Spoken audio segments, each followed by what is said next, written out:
The file is stamped with a warning that has survived decades of dust, humidity, and neglect. The red block letters bleed slightly into the old paper. Operation Chariot, most secret, destroy after reading. Below it, written in pencil by someone who must have handled this file when the world was still on fire. Of all the missions we sent men to die on, this one we never truly expected them to return from. To understand the raid on St. Nazaire, you have to understand the fear that drove it. A fear that haunted the Admiralty through the dark winter of 1941.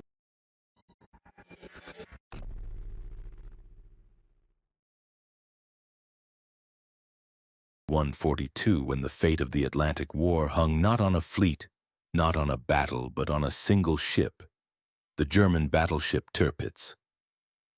At anchor in the fjords of occupied Norway, the Tirpitz was a floating apocalypse, bigger than the Bismarck, more heavily armored, more deadly. Its guns could tear apart a convoy from beyond the horizon. Its speed could outrun most escorts. And its presence forced the Royal Navy to tie down battleships, carriers, and destroyers across the North Atlantic.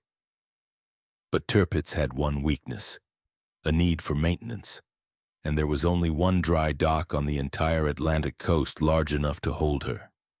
The Normandie Dock in St. Nazaire, France, a fortress dock, a concrete cathedral to naval supremacy, built before the war by the French, now held by Germany like the keystone of its Atlantic wall. If the Tirpitz was ever damaged, the Germans would rush her south, and in that dock she could be repaired, refitted, and unleashed into the shipping lanes where Britain survived, or starved. Destroy that dock, and you contain the Tirpitz. Destroy that dock, and you change the math of the Atlantic. Destroy that dock, and you change the war. But the Normandy dock was a fortress wrapped in a port, wrapped in a city, wrapped in guns. It was considered impenetrable. The Luftwaffe had tried to bomb it. They failed. Long-range naval gunnery couldn't get close. Submarines couldn't infiltrate the estuary. Saboteurs couldn't get near it. French resistance said the security was absolute. The Admiralty wrote one painful sentence in an internal memorandum. No military operation currently in existence can guarantee destruction of the dock. But one man disagreed. Commander John Jock Ryder, Royal Navy officer, cold-faced, quiet, and persistent. He believed the answer was not to sneak into St. Nazaire, it was to attack it head-on. He proposed using a warship as a Trojan horse, ramming the gates of the Normandy dock with a destroyer packed with delayed action explosives. Let it sit like a corpse. Let the Germans swarm aboard it. Let time tick. And then let it explode from the inside, splitting the dock gate like a giant hand tearing metal. The destroyer chosen was old, expendable, and American-built, HMS Campbeltown, formerly USS Buchanan. She was stripped to the bones, armored, booby-trapped with 4 tons of amytal, shrouded in steel plating, and disguised to resemble a German Mu-class vessel. Beside her would sail 12 motor launches loaded with Commandos, a force of fewer than 600 men, mostly British, some naval, some Army Commandos from No. 2 Commando, No. 5 Commando, and supporting units. All volunteers. They knew the truth. The odds of surviving were almost non-existent. They trained anyway, day and night, explosives, street fighting, breaching drills, silent killing, then more training. The plan was simple to describe, almost suicidal to execute. Sail into the Loire estuary at night. Run straight at St. Nazaire at high speed under German guns. Campbeltown to ram the dock gates. Commandos disembark. Wreak havoc. Destroy pumping stations, lock gates, power cables. Retreat to the motor launches, escape back to England.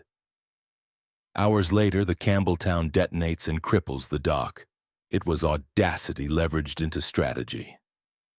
The raiders left Falmouth on 26 March 1942, sailing through cold spray and uncertain fates. The Campbeltown and her escorting launches hugged the darkness, avoiding U-boats and Luftwaffe patrols. On the night of 27 March, the last warm lights of Cornwall vanished behind them. The flotilla plunged into the kind of blackness only wartime oceans know. At 23:30 hours, the mouth of the Loire appeared as a smudge of darker shadow against the sea. The raiders dimmed their engines. They lowered the white ensign. And for a brief moment, the destroyer flew the German naval flag, hoping to delay recognition by the harbor defenses. The Campbeltown surged forward, 19 knots, her engines howling as the tide pulled her inland. German searchlights snapped awake. Light sliced through the dark. A challenge flare streaked into the sky. A signal lamp demanded identification. Ryder answered with a captured German code. It bought them 40 seconds. Then the Germans realized the truth. The sky lit up with tracer, dozens of guns, flak bursts, shrapnel screams. The estuary turned into a corridor of fire. Machine gun nests opened up. Coastal batteries roared from both banks. Shells exploded in the water like white-hot fists. Motor launches shattered under direct hits. Men were cut down before they ever reached shore. Still, Campbeltown charged forward. Her helmsman, Lieutenant Commander Stephen Sam Beatty, stood on the bridge amid exploding steel, refusing to reduce speed. Flames whipped across the deck. Bulkheads collapsed. Men were thrown into the sea. But Beatty held the line. When the Campbeltown reached the sea wall leading into the Normandie Dock, he gave the order he'd trained months to speak. Full speed ahead. The old destroyer hit the lock gates at 1:34 a.m., driving 12 meters into solid steel. The impact rolled through her hull like thunder. She was inside. Before the Germans could regroup, the Commandos leapt from the ship, grenades in hand, machine pistols slung over shoulders, eyes stinging from smoke. They moved through the dockyard like shadows with burning guns, hitting every objective they'd memorized during training. Lieutenant Colonel Charles Newman led the shore party, calm, precise, unstoppable. Captain Wynne took his men to blow the pumping station. Lieutenant Burt and Sergeant Durant held off an entire German gunboat while others set charges. The fight on the docks was vicious. Hand-to-hand battles erupted between British commandos and German naval infantry. Searchlights shattered, pipes burst, transformers exploded into arcs of lightning, buildings burned. The commandos fought with everything: stens, brens, grenades, boots, knives. They cut cables, destroyed machinery, wired charges onto fuel lines, and shut down engines. Every system the dock needed to survive was systematically crippled. But the Germans rallied in force. Infantry companies poured into the port. Machine guns swept the quays. Snipers took positions on rooftops. Gunboats surrounded the estuary. The raiders had to withdraw. But the motor launches, the extraction route, were being annihilated. Launch after launch was hit by heavy guns. Fuel tanks erupted. Ammunition cooked off. Survivors were dragged from burning wreckage. Only a handful of boats escaped the cauldron. For many raiders, the withdrawal became impossible. They were forced to split into groups, fighting their way through streets, warehouses, alleys, and gardens, attempting to escape into the countryside. Most were captured. Many were wounded. Some were killed where they stood. German officers interrogated them brutally, trying to learn how the dry dock gate had been sabotaged. But no commando would break. None told them that the Campbeltown, still sitting on the dock like a corpse, was rigged with explosives that had not yet detonated. The Germans believed they had won. Through the morning of 28th of March, German officers, engineers, and sailors climbed aboard the Campbeltown. They inspected the damage. They laughed at the failed attempt. They posed for photographs. At 10:35 a.m., the Campbeltown exploded. 4 tons of Amatol detonated beneath their feet, killing scores instantly, shattering the lock gates, throwing the bow into the air, and ripping the Normandy dry dock apart. A tidal wave surged through the wreckage. Concrete collapsed. Gates ruptured. Pumps failed. The dock died in minutes. Tirpitz would never be able to enter the Atlantic by way of St. Nazaire. Never. Not once. The German dream of repairing her on the western coast was gone forever.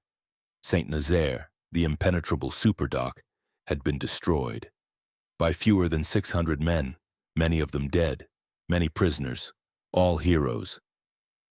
In the aftermath, 169 raiders were killed, 222 taken prisoner. Only a small number escaped back to England. But the cost was not wasted.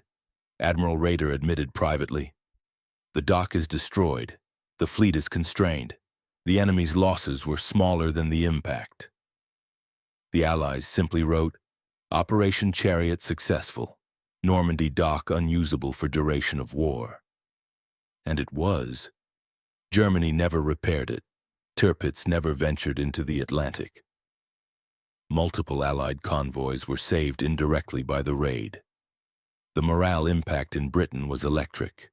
The Admiralty later called it the greatest raid of all. Today, St. Nazaire is quiet. The dock remains sealed, its gates frozen in collapse, its walls bearing the scars of the night a destroyer rammed her way into history. But beneath that silence lies the memory of the Commandos. Young men who boarded an expendable ship, sailed into a fortress, fought an army in the dark, and detonated the blow that reshaped the naval war. A mission nobody was expected to survive. A mission that succeeded anyway. A mission that outlived every prediction, every calculation, every doubt. This was Operation Chariot. The night courage outran fate. The night a destroyer became a weapon. The night ordinary men performed the impossible.